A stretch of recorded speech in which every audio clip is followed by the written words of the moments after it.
This is Dominica, an island in the Caribbean that was shaped by volcanoes, and is now home to some very unique people. Here's the history of Dominica.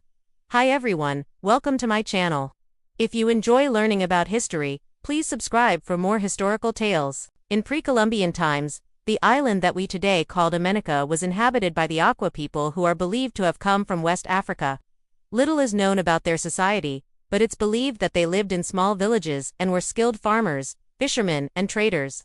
They had a deep knowledge of the island's plants and animals and used them for food, medicine, and ritual purposes. Unfortunately, there's very little physical evidence left behind by the Akawa people. Most of what we know about them comes from oral histories and stories passed down through generations. As a result, much of their culture and history has been lost to time. Christopher Columbus was the first European to reach Dominica on his second voyage across the Atlantic Ocean in 1493. He named it Dominica because he had arrived on a Sunday, which is called Dominica in Spanish. However, the island had already been discovered by the British and the French, and was being used as a base for pirates. The indigenous population was decimated by European diseases such as smallpox and measles to which they had no immunity. In the 16th century, Dominica became a battleground between the French and the British. Neither side was able to keep control of the island for long, and it was known as the most miserable and unhealthy of all the islands. In the Caribbean, due to its dense forests and hot springs, it was thought to be cursed, and the capital of Scotland was burned down. By 1763, both Britain and France had realized that it was impossible to effectively colonize the island, and they agreed to divide it between themselves. The French would keep the northern part of the island, and the British would keep the southern part. This lasted until 1814, when the British took over the whole island. During the 18th century, Dominica was used as a base for privateers and buccaneers who attacked Spanish ships and settlements. It was also during this time that the Kalina people, who were the descendants of the Arawak and Carib people, developed their own unique culture and language. They lived in small communities and were primarily farmers and hunters. In the early 19th century, slavery was abolished in Dominica, and the enslaved Africans were freed.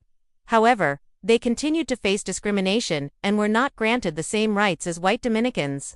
During this time, Dominica was still a part of the British Empire and was known as a crown colony. It was governed directly by the British government, and the majority of the population was of African descent.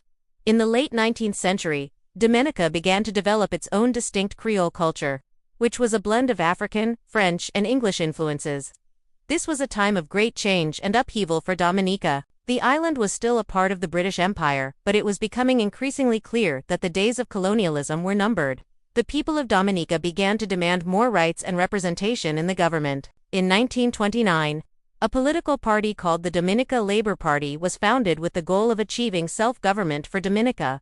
World War II brought significant changes to Dominica.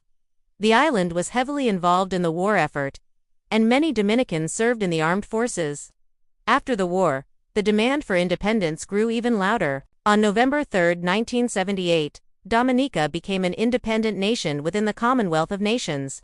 The first Prime Minister of Dominica was a son of the soil, Mr. Patrick John. Dominica has remained independent since then, maintaining close ties with the United Kingdom and other Commonwealth countries. Today, Dominica is a vibrant democracy with a thriving economy. It's known for its lush tropical forests, stunning beaches, and its people's warm hospitality. The official language is English, but the main language spoken is a Creole, based on French and English. The population is about 72,000 people. The currency is the East Caribbean dollar. And the President of Dominica is the Right Honorable Charles Savarin. Thank you for watching. Please leave a comment below if you learned something new. See you next time.